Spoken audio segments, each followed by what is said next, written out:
أعوذ بالله من الشيطان الرجيم بسم الله الرحمن الرحيم رب اشرح لي صدري ويسر لي أمري واحلل عقدة من لساني يفقه قولي. O my Lord, expand for me my chest, ease my task for me, and remove the impediment from my speech so they may understand what I say. إن الحمد لله نحمده ونستعينه من يهده الله فلا مضل له ومن يضلل الله فلا هادي له وأشهد أن لا إله إلا الله وحده لا شريك له وأشهد أن محمدا عبده ورسوله أما بعد. Verily all praises for Allah, we praise him and seek his aid, and whomsoever Allah guides will never be led astray, and whomsoever Allah leads astray no one can guide. I bear witness that there is none worthy worship but Allah, and I bear witness that Muhammad is his slave and messenger. To proceed, let's always begin with this very core reminder that we renew our intentions for whatever we are doing.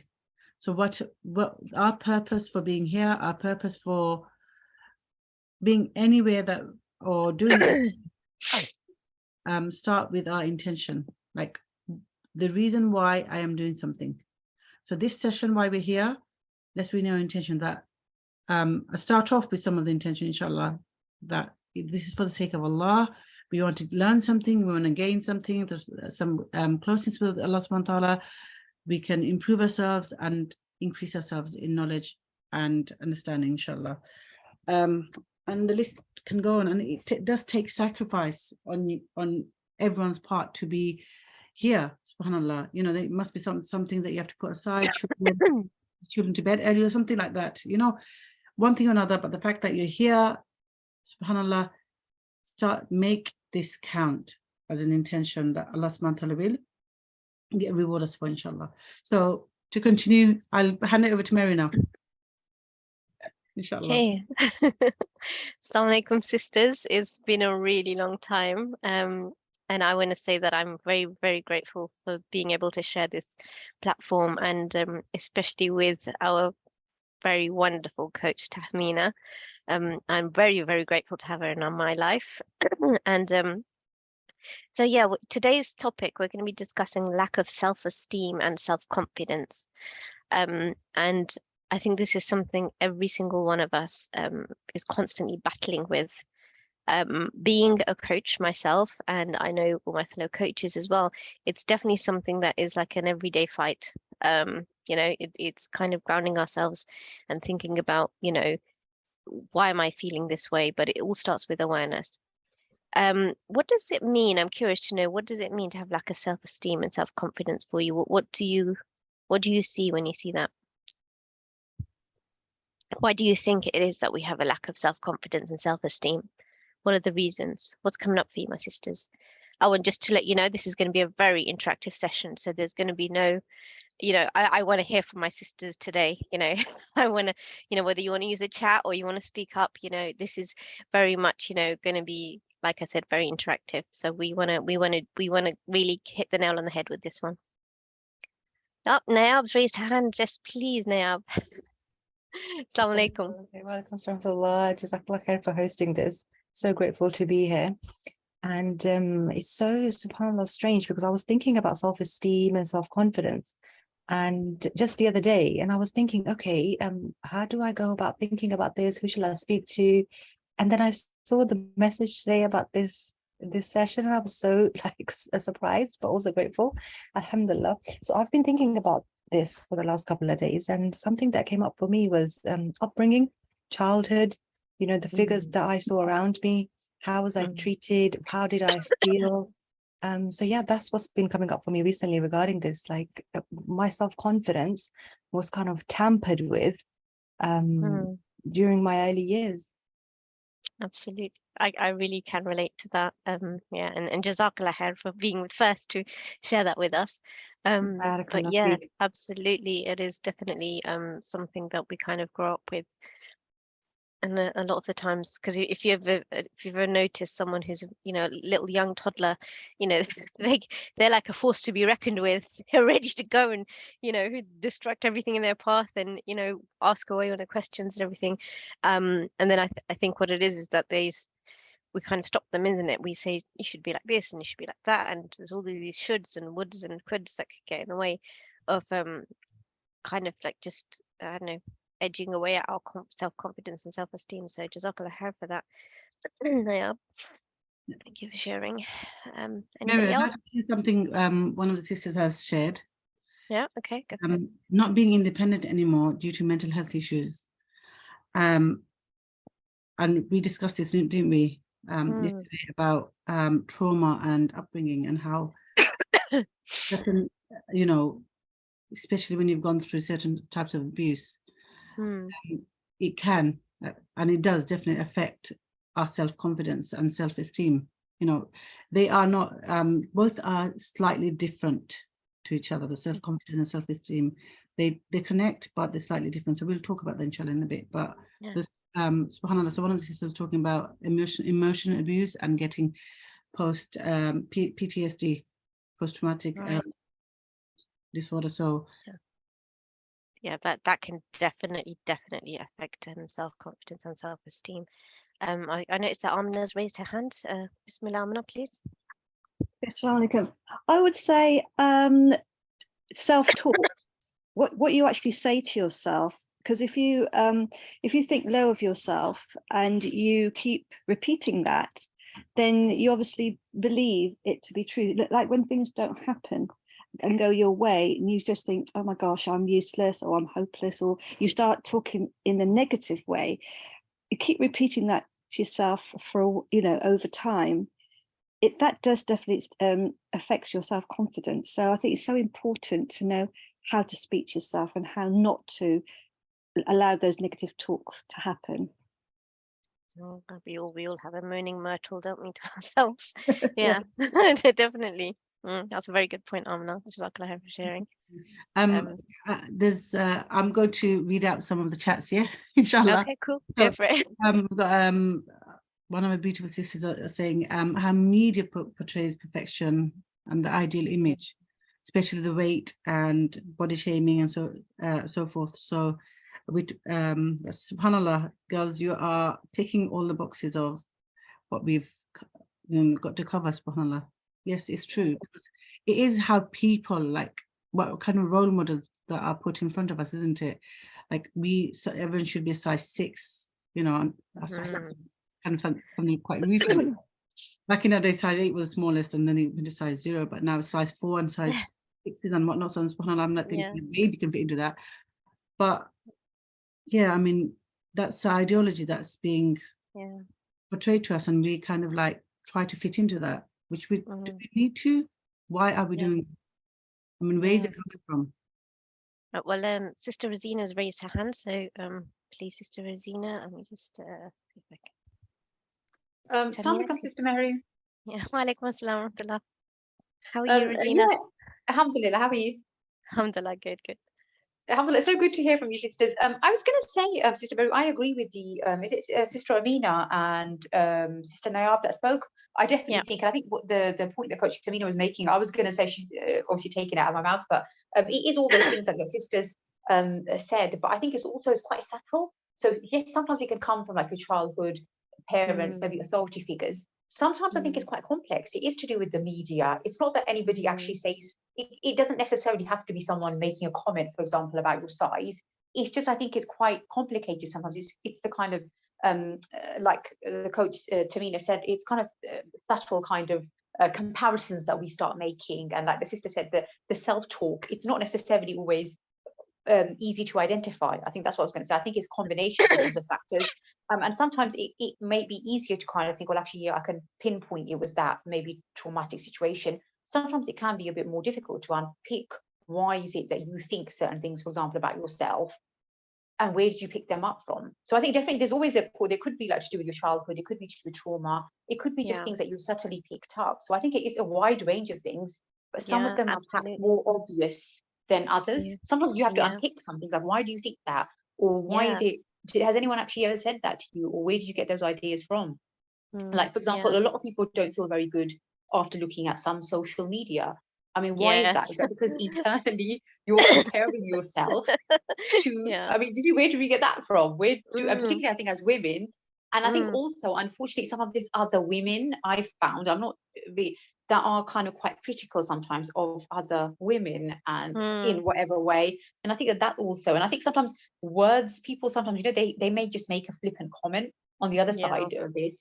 And that can really kind of hurt somebody's feelings or really kind of affect their self-esteem for a long time afterwards. It could be that they didn't really, somebody just said something they didn't even really mean, anything by it, about somebody. Like, I don't know, saying to somebody like, oh, you look like you've maybe, I don't know, something to do with their size or the way they look, and that they could then have internalized that. And I think it added to it. I think somebody could have been, somebody said something, and then what you've done in your mind, like the sister was saying about your self-talk and stuff, is added lots of things to it. So then it becomes the way you start interpreting the world, or the way you kind of interpreted how you see yourself. I hope that makes sense. Yeah, no, it does. Yeah, Jazakallah khair for sharing that. And I think that is quite a big one, because I think sometimes things happen really insidiously within ourselves that unless you develop the self-awareness, it can get really missed, and suddenly you're just thinking, where did that sort of come from? But a lot of what everyone has said so far, I can see that although it's called self-confidence and self-esteem, a lot of it is being generated by others. So that's quite insightful. How about you, Tahmina? What do you think? I totally agree. I think what's happening here is, mashallah, the sisters are coming with at it from so many different perspectives, and it's really good that we're getting that. And especially in the chat, I don't know why. I think I'm not sure if it's meant to be direct. I think yeah, mine is set to direct message for you. So I think if everyone can just select everyone in meeting, then I think maybe we can all see what's going on in the chat. I mean, that's fine, because obviously I'm getting all the messages, so I'm lucky. But still, let me share some of these wonderful messages that someone's saying they're not allowed to. So I will try and see if I can change the settings. Okay. everyone and anyone. Okay, everyone. Perfect. I've done that now, alhamdulillah. Okay. I was thinking why it was all direct messages. Don't mind me. Okay. So one of the sisters said, and I really, really love the input that's been put in, that it's about the critical inner voice. And I think it's been repeated by quite a few messages I'm getting. It's about the critical inner voice. And one of the things is about linked to childhood impacts and upbringing, having parents who don't see you as an individual with unique talents, who do not acknowledge you, praise you, or encourage you. So that goes back to childhood, and we're not going to go deep into validation, but obviously we're touching on validation and the fact that as you're growing older, you as children, you do look towards your parents, you do look towards the elders or those around you who are our role models. And if we're not getting that support from them, we will start. And obviously, if we're not getting some support from elsewhere and have that awareness, we will start finding it very difficult to have self-esteem. The self-esteem is about valuing yourself and honoring yourself as well. And because we're taught to honor other people, but how much of that are we taught that we need to honor ourselves and to value ourselves as well? And that's really important, because it is integrated into our deen that we need to honor ourselves. And obviously, and that's why we need to learn for ourselves. It's not like I just teach my children. It's further upon me as an individual to learn for myself and to become aware for myself, not just for my children. SubhanAllah. Sometimes we just say, oh, I need to do this because of my children, but it's not. We need to do certain things like that for ourselves, so we can grow and become better human beings and learn and evolve ourselves, right? Yeah, absolutely. Shall we move on to the next question, Tahmina? I think we've got another question. I've got more. Criticism causes low self-esteem. That's a very big one. And it can shatter self-confidence. Being around people who are highly critical of you even in adulthood, absolutely. Some people, I know that were very confident, young, as young teenagers, and you can see how they've changed and become more self-conscious and lack a lot of self-confidence. So it's not just childhood, sometimes in adulthood. Sometimes after you get married, that worry. We've got some with marriage, subhanAllah, depending on obviously how we react and take people's criticism and so forth. Yep. And comparisons. Yeah. Yep. Yeah, as Sister Rosina says, yeah, sometimes hanging around with negative people can impact on you slightly. Absolutely. It's really, really, I mean, we're told even in our deen that, you are on the deen of your friends. So, keep good company. And that's the thing, is like when you're constantly around negative energy, it's you kind of get sucked into it. And so that's a really important point. One of the things that we spoke about yesterday, Mary, if you remember, was about social status, employment, and like clothing and so forth, like how we were brought up in I remember how we brought Yeah. up, and like money as well. Like some people are very conscious, like I don't have that much money and my friends are going out and eating out and I don't have that, for Oh, yeah. coffee and stuff like that. So that can affect your self-confidence if you allow it to. And that's something that we want to go into in the next half an hour, within the next half an hour. But something as simple as that, like you think what we take as a privilege for other people might not be a privilege, and then they start feeling like, oh, how come they get to do this and we don't? So how that affects them as well, if not having a job, parents not having money. Yeah, definitely.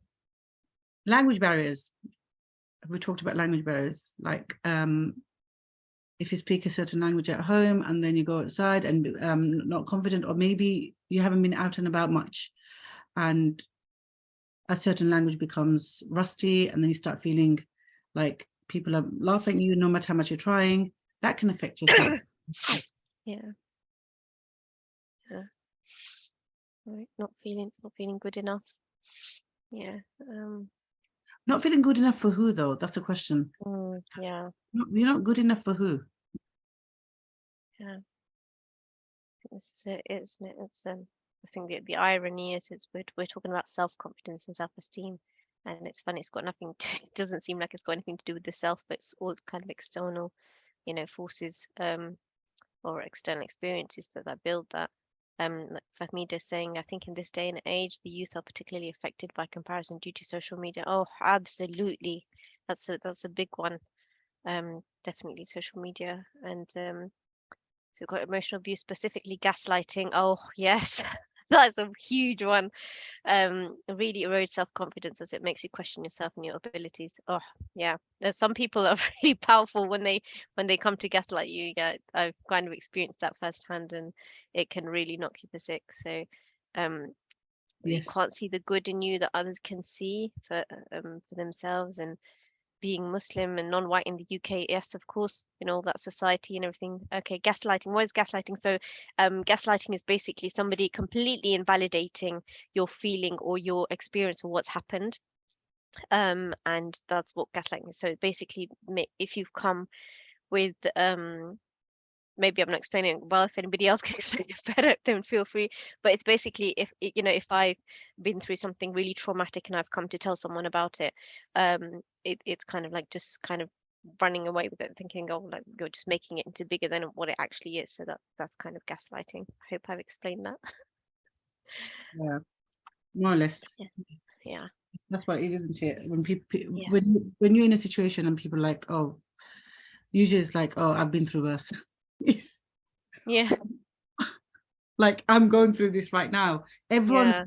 it might look like someone's not going through as worse as you, what you've gone through, but everyone has their own experience. Like someone might be struggling with something, and you might think overreacting. Yeah, like Nayab says. Yeah, but they're not overreacting because they're one emotion, and everyone's test is going to be very individual to them. Like I can go through quite a lot. I can do a lot of things in one area, but I can just become an emotional wreck in another area, and someone will be like, oh, but I can handle this way better than you. So what? It's just. And I think what the important thing to remember is that you may have an exact same experience as someone else, but you cannot measure your reaction or what you did or how you handled it with that other person, because they're completely different. And we're constantly encouraged, even in the Quran, for those people who reflect. And if you have a look, even there could be trees that are exactly the same, like, you know, we name them like sort of oak trees, but you can see their growth is different. You can see, you know, everything about them is different. So, you know, even though they're planted within the same soil, they could be next to each other. It doesn't matter. It's about how, you know, it could affect people in a completely different way. One person might be, you know, really grounded and be able to handle something differently, and another person is already dealing with so much that when they're hit by that, it's almost like their world has come crumbling down. And for someone to just sit there and say, yeah, I went through the exact same thing, but you know, I picked myself up, it's they, you know, that could just make it worse for someone. So but yeah, that's something I think that is really prevalent in, and especially that sad all things between women. I think that Yeah. would have been abilities, isn't it? Like what Mm, having different abilities and different ways of managing. And yeah. you know, it's okay if other people don't understand you all the time. It's all right. Yeah. I have to agree with Fahmida. She's made a brilliant point here that it comes from a place of insecurity. She thinks they need to put someone else down to feel powerful in themselves. That's, yeah, it's basically it. That's also a It's the learned kind of behavior, thing. isn't it, Meru? Oh yeah. Uh, Absolutely. that's a definite learned behavior. If you look at the younger children, where do they learn it from? Where do they learn Mm, behavior from? This kind mm, of behavior, yeah. they learn it from other people. So if we've been exposed to generations that have had to, you know, feel more secure by making someone else look less, Yeah. that's what you've learned without even realizing. You are obviously, you are your companion. You're going to learn from the elders and family members, and eventually that will stick.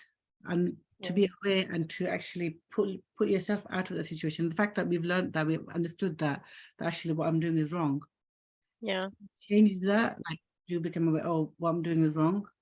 Subhanallah. And it all it's all a kind of a build up of experiences, because if you think about it, we can't actually teach our children through words of kindness. Like, we can't teach them kindness, like it, you know, it'll be something that they witness you do, and how you carry yourself and how you're being generous.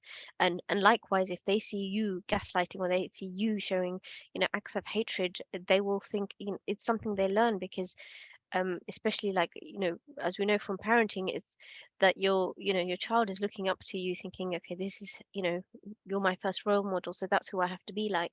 So yeah, I think definitely it is definitely a learned behavior, because yeah, no other way to explain it really. Yeah, exactly. And we all have role models, and we need role models, right? Because that's how the world Mm, works.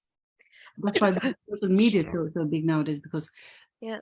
the whole social media is about role models, and that's why there is so much insecurities with our youth. Mm, Just somebody just did say something that was really good. Said, what about being Muslim non-white in the UK? So we talked about ethnicity, right? mm, How that affects confidence and self-esteem. Like when you feel like you're a minority and you're not validated, or people look down on you, and that language will come under that, and so many different things, mm, not understanding the culture and so forth, or having different. We all have, like as Muslim, we have different ways of dressing and so forth, mm, right? I think yeah. that's what Yeah. racism. Yeah, microaggressions even, not just open racism. Yeah, absolutely. Like, I remember, like, when I was in primary school, and at the time, like, our parents, you know, we didn't used to dress, you know, with these English clothes that we have nowadays, kind of thing. And we'd always end up going in our shalwar kameez, and it was, you know, it was hard for us to kind of you know, like, kind of be ourselves.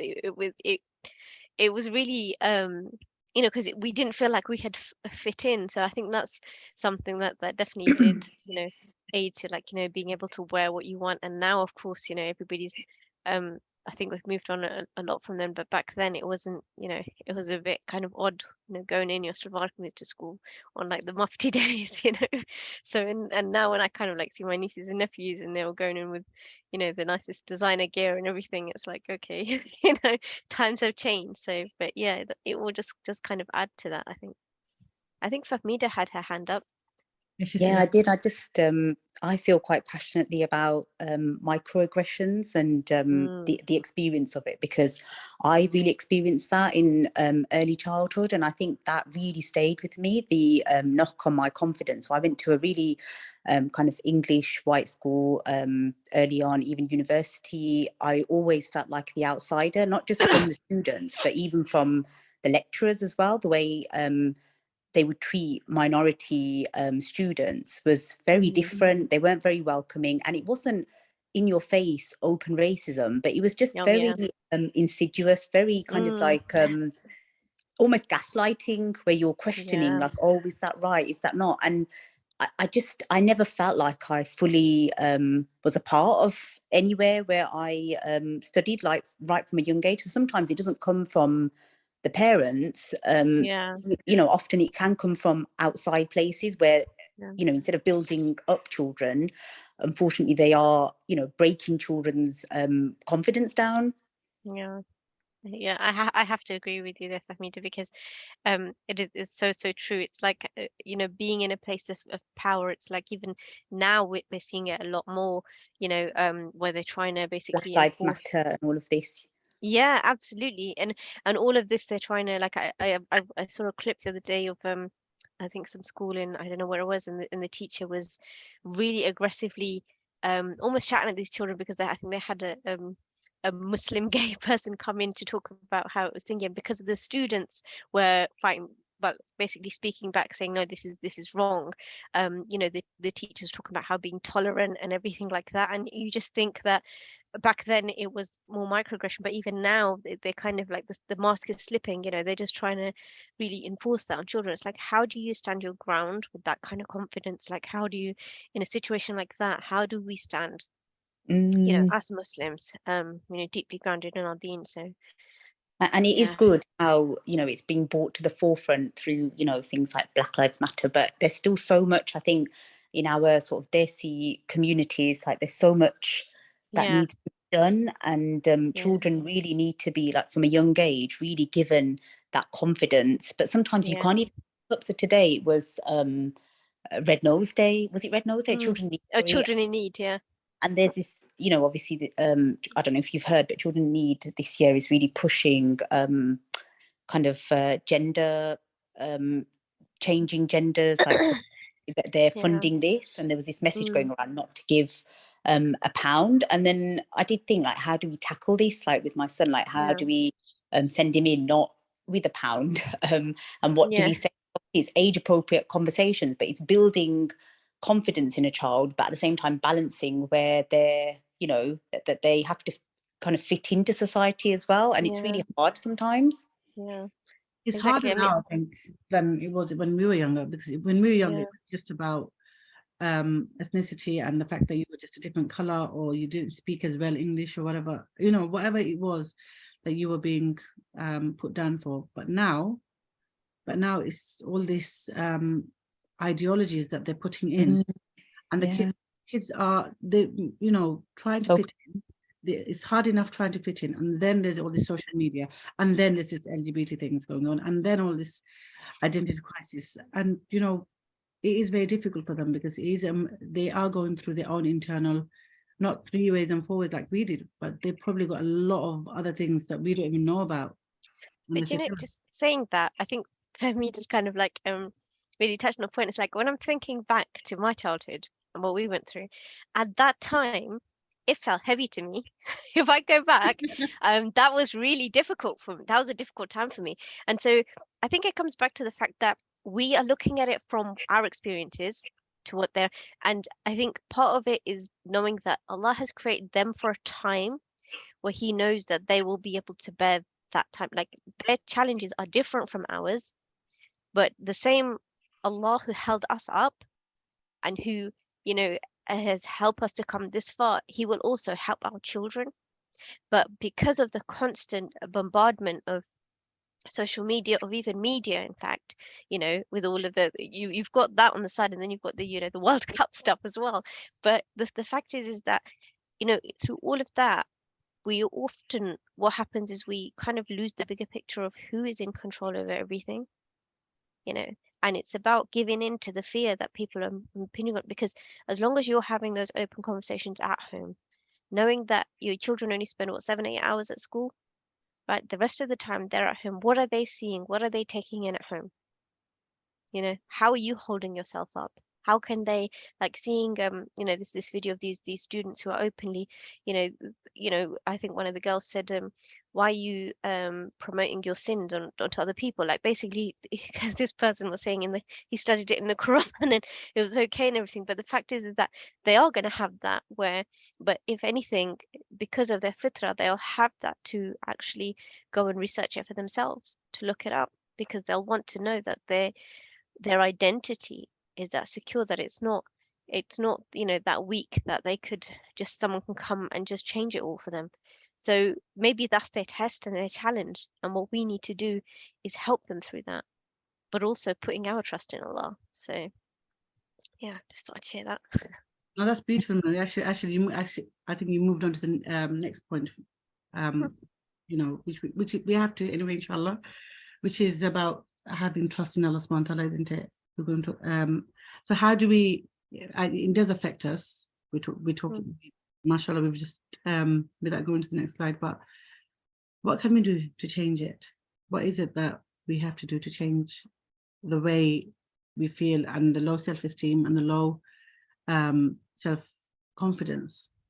But it happens to all of us, whether you are feeling, and it doesn't mean that you're always feeling like this. Like, you might feel like, alhamdulillah, I look good, I dress well.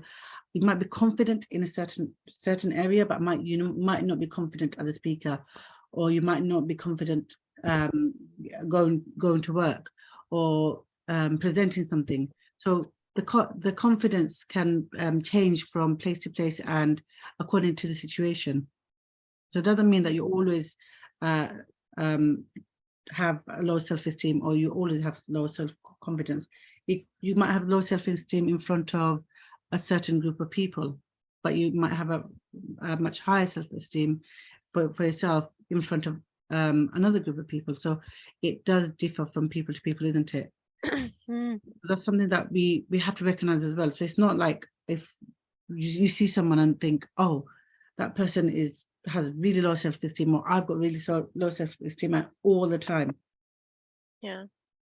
It will differ from place to place and people to people. Yeah. And to recognize that as well. Yeah.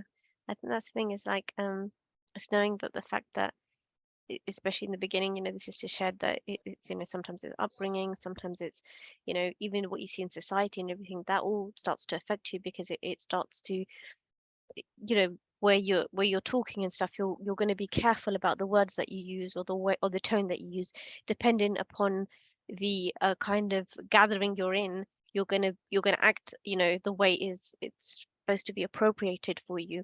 It's like, oh, I can't be myself like this. I have to tone it down a bit, or I can't just be free, kind of thing. So I think it does affect us. But I wonder, if I give a little challenge to my sisters, if I think, I want you to think of one thing, one slight, really small, it can be really, really small, and I want you to just put in the chat, what's one thing you can do that will help you change how you see your self-esteem and your lack of confidence. Okay, I'm going to give you 30 seconds, and I want the chat to go wild now. I told you it was going to be interactive. Let's go.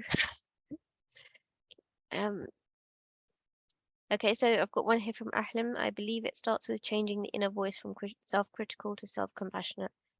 Yeah, wow, that's an excellent point, Ahlam. And having I a have to balance agree. between that is very important, isn't it? Having a balance, like we all need to reflect, but that doesn't mean we just hammer ourselves down all the time. Yeah, okay, Shanaz is saying being optimistic, stop comparing self to others. And remember, sisters, you're going to be doing this from today. Having hope, yeah, okay. These are all really, really good things. And like I said, it can be a really small thing, but this is, we're going to do this. We're going to do this collectively. We're going to do this today. This is what we're here for. The aim today is to really look at our self-confidence and build our self-esteem. So come on, the chat's not moving fast enough. We're running out of time here. Another 15 seconds. We've got some now. Seeking forgiveness from Allah subhanahu wa ta'ala while asking for the strength to forgive ourselves. Yeah, mashallah, that's really good. Forgiveness, to accept that, you know, you're forgivable. That's one of the really important core points that we, you know, we need to touch on and we'll work on as well. I think accepting yourself right now as you are can be so self-liberating. I think good esteem and confidence which naturally flow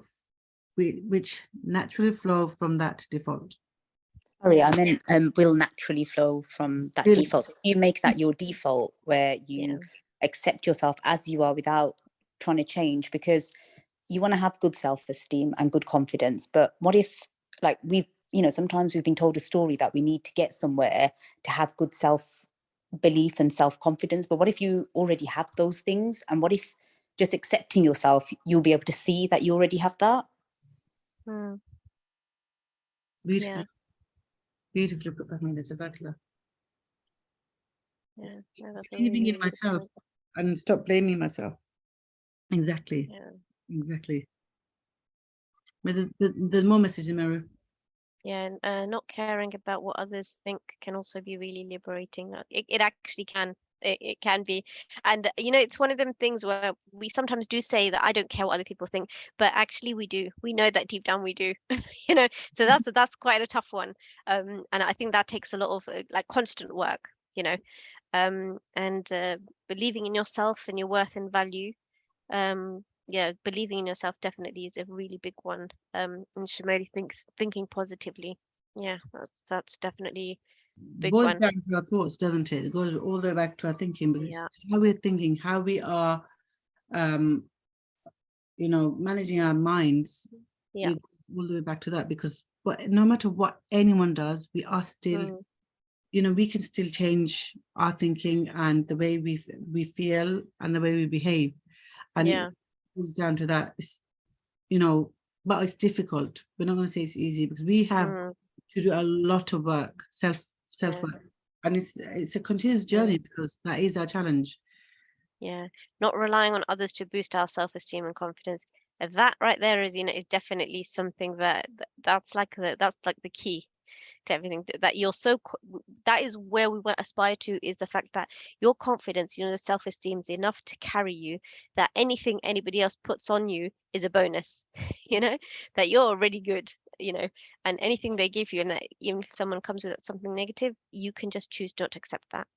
So, and then talking what people say, but not accepting it, absorbing it. Yeah, so you're taking in what people say, but you're not accepting it. That's definitely one that, again, it comes back to that power of choice. You know, what you want to take in. You know, how much you kind of value yourself, to think, do I want to be thinking about that tonight? You know, and just being able to say no. So focusing on your strengths and accomplishments really boosts self-esteem too. Yes, absolutely. And then we've got, as people, we make mistakes. Society is ruined from within, from individuals who make a family into society. And it starts from negligence, either intentional or unintentional. However, understanding and rectifying it rather than plowing ahead due to ego, pride, embarrassment, or shame is the key. And the most humbling experience. That's such a beautiful point. Thank you, Kieran, for sharing that. I couldn't agree more. It says it all, really. I think this is the thing that we really struggle with, is the fact that even accepting that we are going to make mistakes, and often it is the ego, pride, and embarrassment, and the shame which controls it all, our experiences. So very good point. So making dua to Allah subhanahu wa ta'ala to give you courage, strength, and move forward. No buts or ifs. Yes. Yes, Shamoli, that's it. Because oftentimes we've hit such a low where we think, you know, the last thing we want to do is call out to Allah, because we feel like we've failed, you know, and there's no point going back. And it's literally that, no buts or ifs. It's just raising your hands, you know, just talking to Allah and asking Him for that strength and courage to continue and move forward. I'm conscious of time, Tahmina. Should we move on to the next slide? Yeah, before we go to the next slide, we need to cover like a little bit more on what we discussed about what we can do to change it.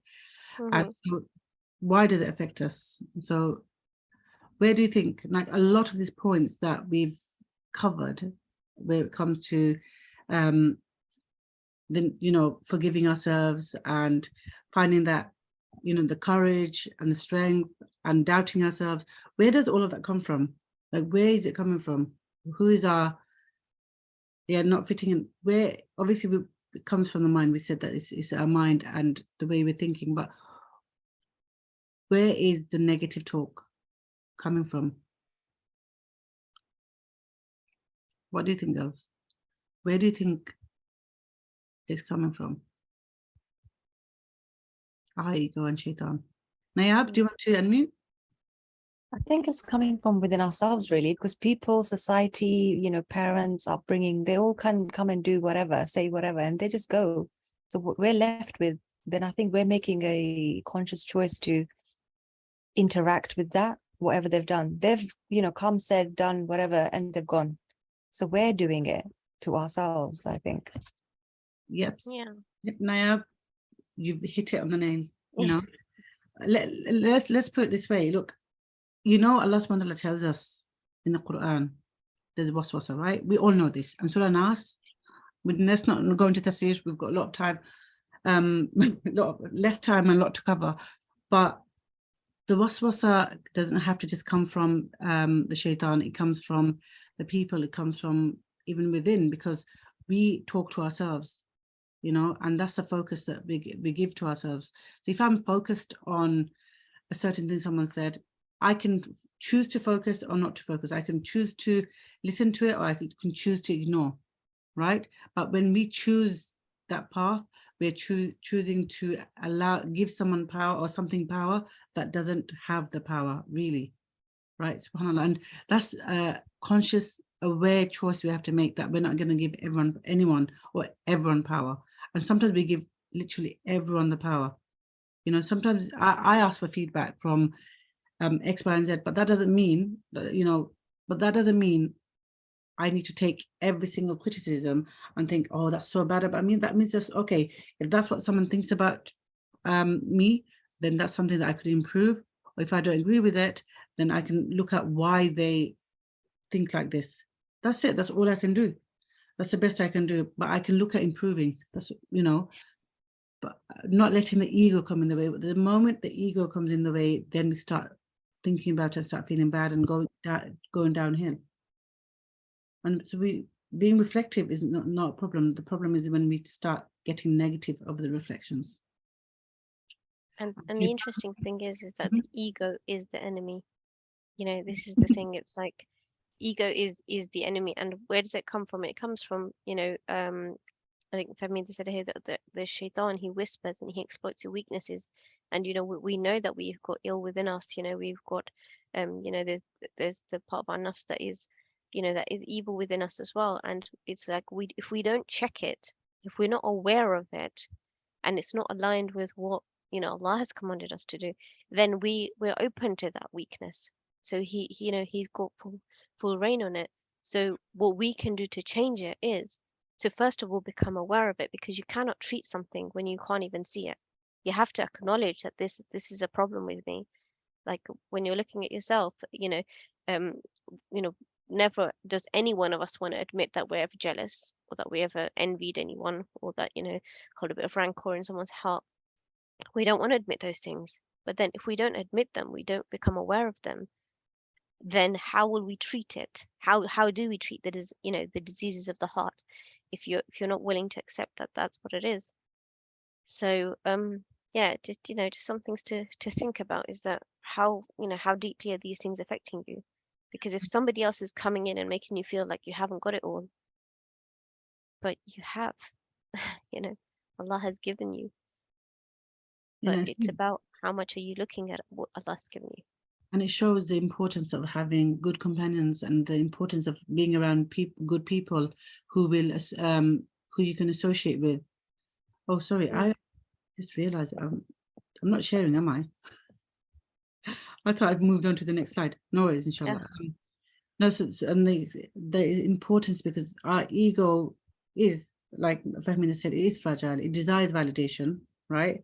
But if we have somebody who's reminding us towards good, towards khair, towards positivity, like, you know what, that's your desires, that's from shaitan, you know, always our go-to is a person or a group of people who have that kind of understanding, like-mindedness, then we will get good advice. And nafs cannot win, shaitan cannot win, you know, and shaitan doesn't want us to be around good people. So so we need to fight that, and we need to have the internal battle.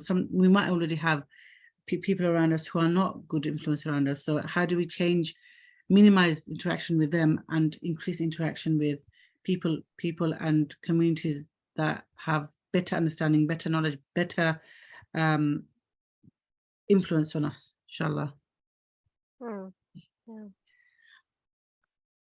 So yes, so we talked about shaitan in the internet, and we talked the one other thing that we want to talk about is about tawakkul, having tawakkul on Allah subhanahu wa ta'ala, and how our self-confidence and our self-esteem can be affected over the fact that we sometimes think that having trust in yourself, having tawakkul in yourself is not right. Like, oh, does that mean that I'm being very proud? You know, am I being too overconfident? So having trust in yourself, being confident is equal to having trust in Allah subhanahu wa ta'ala. And it's very important to bring Allah into that confidence, because Allah subhanahu wa ta'ala is giving us everything that we have, this mind, this body, every single thing. If we, you know, some people might feel like, oh, but my body, my age, certain things have gone out of control. So some things are not within our choice. I mean, I'm growing older, you're growing older, we're having children, our body's changing. That's not in our control, but we can try and manage whatever we can to the best of our ability. And as long as we're trying, does Allah subhanahu wa ta'ala not know?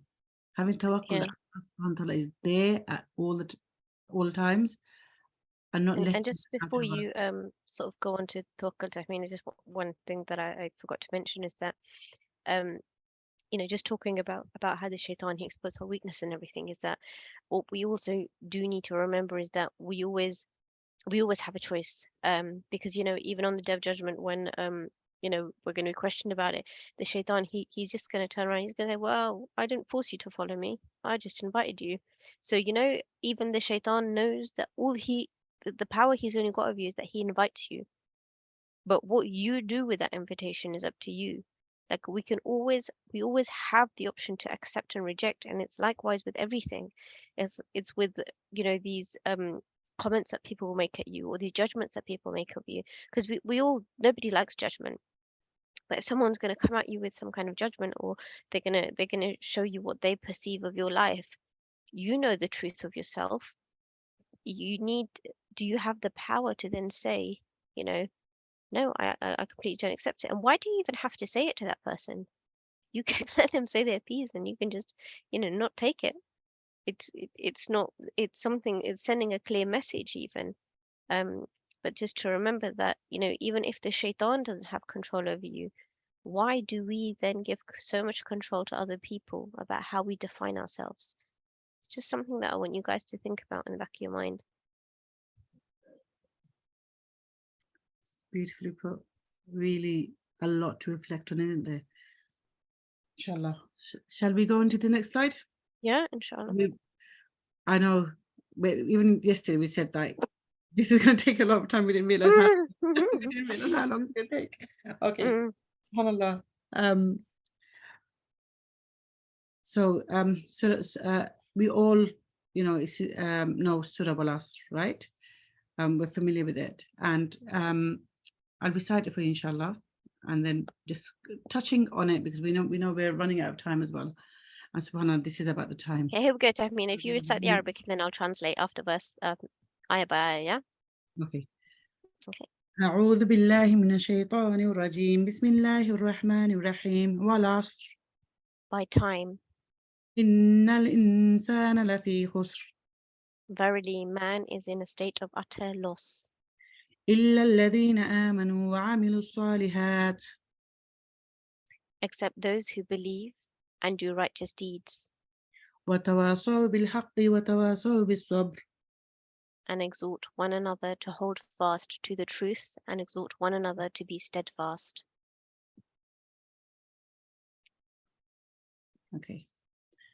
SubhanAllah, you know, and we're talking about we're running out of time. So yeah, SubhanAllah, so time is slipping by through. Like we can get so many things in our lives, but time is something that once it's gone, it's gone. It's not going to come back. Yesterday will never come back.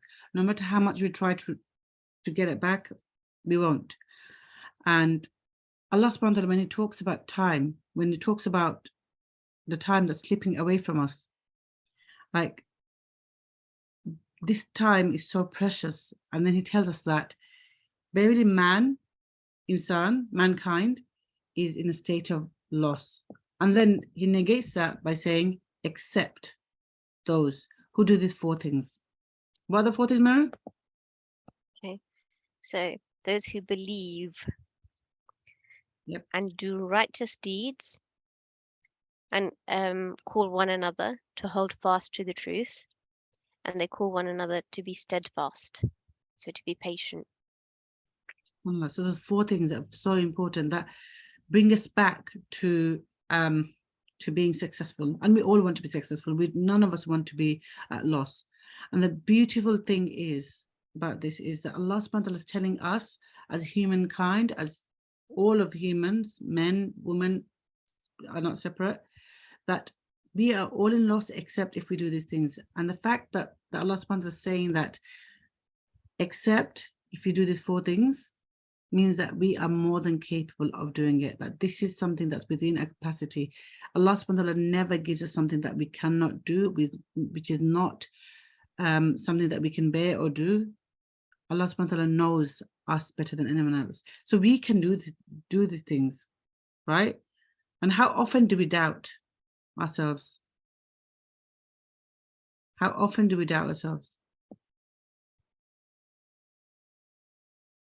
Often, isn't it? If not every day.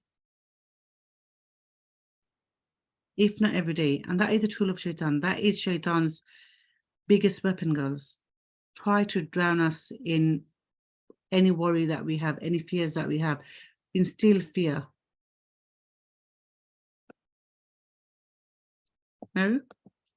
Yeah, and see, this is what we have to really look at with this surah is the fact that the fact that Allah is swearing by time, when when Allah subhanahu wa ta'ala takes an oath, it's time for us to really sit up and take notice of what's coming after, and to let us know that basically we're in a state of utter loss. I mean, time is probably the only commodity that I can think of, correct me if I'm wrong, that is irretrievable. You'll never get it back. There's nothing else that, like, money comes and goes, even poverty, it'll come and go. You'll have a good time, and then you go through a good time and then a bad time. Like, no time lasts forever, but the time once lost, it can never come back. It's the only commodity. But here, Allah is telling us that how we can rectify our time by not being in a state of utter loss. And the fact that he's saying those who believe and do righteous deeds. And so he's giving us a formula here. What do you guys think? Why do you think that belief comes before the action? I need some answers from you guys. I want to know, what is it? Why is belief coming before doing righteous deeds, before calling people to the truth, before calling people to be steadfast? I mean, let's break it down a bit, right? Okay, so if we were to reverse it, like if it was to start with those who are patient, why is patience not there first?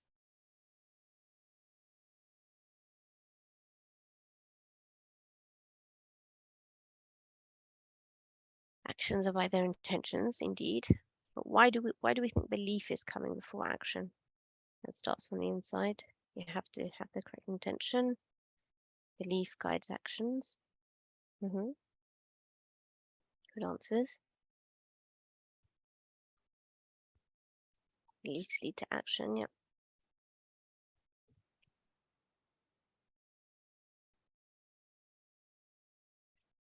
Okay, why is the chat box not firing up, sisters? Come on. You're not falling asleep on me, are you? It takes time to type, you know, Meru. Okay. Well, let's think, right? Okay, so for example, if we were to say, right, that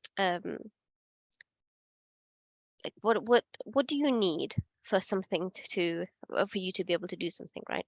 I mean, like, can we just take action without having any kind of intention behind it, or yeah, action without belief is meaningless. Yes, Kieran. What do you mean by that, Kieran? Goal focused. It has no substance. Absolutely no substance. Okay, because as we know that of the 5 pillars of Islam, what is the first pillar that comes? Is the Shahada. Is La ilaha illallah Muhammad Rasulullah. This first pillar is so vital and important for us to then move on to all of the other pillars. And that is our grounding. That is what needs to be really firm within us. Because after that, when we have that belief in the power of Allah over all things, then we know that every action that we will do, we're doing it for Him. We know that the owner of time will give us a just recompense for all the time that we spend. And the fact that He has left us so many reasons, so many ways in which we can attain His Jannah, right? He's given us all of the formulas, everything to work in our favor for us to be recompensed for that belief in Him without seeing Him. But the fact that belief needed to come first, because those who believe, because even if people didn't believe and they still do good deeds, and we see that, don't we? We see people who are unbelievers and they still do good deeds. If you don't have belief in Allah, it has no substance, there's no meaning to the actions. And that's why when all is said and done, we always have the option to go back to La ilaha illallah, because this statement is what is going to make all of your other deeds, like, it's going to be heavier than all of them, just because you believed. And when that belief pushes you towards those actions, it gives those actions so much more weight. Because when you do righteous deeds, then you'll know that the effort that is taken you to walk the path of truth.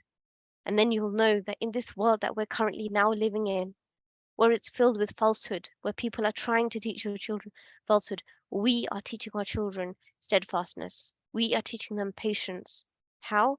Through our actions. We are telling them we have to live La ilaha illallah for them to follow. We have to be that action. They need to see us using our time, so they will know how to use their time when their time comes, because Allah has created them for a specific time. But your belief, when you strip everything away, your La ilaha illallah is what will always bring you back to the fact that you will accept that you are insan, that you are made to forget, that you are made to sin, that had Allah wanted, He could destroy us all and raise up another people who would sin and then ask His forgiveness, because He loves to forgive. So when you look at yourself, when you look at your self-confidence, and you look at, your self-esteem, you are not becoming proud because you are not proud because of who you are. You are proud because of a Lord that you have. The Lord who on your worst day still called you my slave. That's who your Lord is, my sisters. That's what we can't forget. So that is why when someone comes to try and knock you down, to chip away at your self-confidence, you go back to La ilaha illallah. You go back to La hawla wa la quwwata illa billah. Because it's these remembrances that will remind you. And it's only the reminders that benefit the believers. It's not that you didn't know all of this. But we know, because there is no greater truth than the Quran. And if Allah is telling us that it's the reminders that benefit the believers, it's not new knowledge to us. But Allah knows that we will forget. We will forget it because our life will get in the way, or people will get in the way, or other things will come to light. But as long as you hold firm to the truth and you are steadfast, then your time is, you are not in loss. We are of the successful. Our beliefs are our roots, they are our foundation. So if, your roots have suddenly, grown weed or whatever over them, you just need to prune all of that away. Because you, my sisters, were created just as our children are for this time. You were created for this time to lead them. You. And for the mothers, for those who are not mothers, you are here to lead the ummah of the Prophet Muhammad sallallahu alaihi wasallam. Because you are leaders by example. Any interaction you have with another Muslim, everyone, we are all together in this. Nothing completes you. You don't have to be a certain person. You don't have to have a huge family. You don't have to have a huge number of followers. Because your La ilaha illallah is the greatest honor bestowed upon you. That's where your confidence should come from. That's where your self-esteem lies. SubhanAllah, I think that's so beautiful. Shall we end on that then? Inshallah. Something that we can all take away and work on, I think, is fighting shaitan and working on our self-confidence that comes from Allah subhanahu wa ta'ala, the power that Allah gives us. Absolutely. And just want to say Jazakumullah khair to all of the sisters who took out some of their precious time to share, this time with us, and to share even your comments and your reflections and your perspectives has been such a huge, huge help for us and a huge learning for us as well. As I say, it's one of those things that self-esteem affects everyone, self-confidence affects everyone. And just because whatever you see in social media, you're only seeing like just one side of that person. You are not seeing the struggle behind it. You are not seeing their tests. You're only seeing what they show you. So just remember, just as you have struggled, even those people who seem to your eyes successful, only Allah knows who is successful and who is not. Because you could be one person with no followers, and you could be coming to Allah on the Day of Judgment, being the most successful. So it's not time to judge yourself, sisters. It's just time for us all to take account of ourselves and to every day try harder. You are all doing such a great job, and if nobody's told you that in a while, I'm telling you today that you guys, whatever you are doing, mother or no mother, young sister or old sister, whoever you are, grandmother, whoever you are doing such a great job. Because despite all of the challenges we are facing in such, different and dark times that we haven't known before, you're still holding on to the rope of Allah. So may Allah bless you all. May Allah ease all of the affairs for you. May Allah subhanahu wa ta'ala guide all of our children and protect them from all harm, evil and calamity and evil eye. May Allah protect them from the fitan they are surrounded by. And may Allah cause us all, every single one of us, to die and live upon La ilaha illallah Muhammad Rasulullah. Allahumma ameen.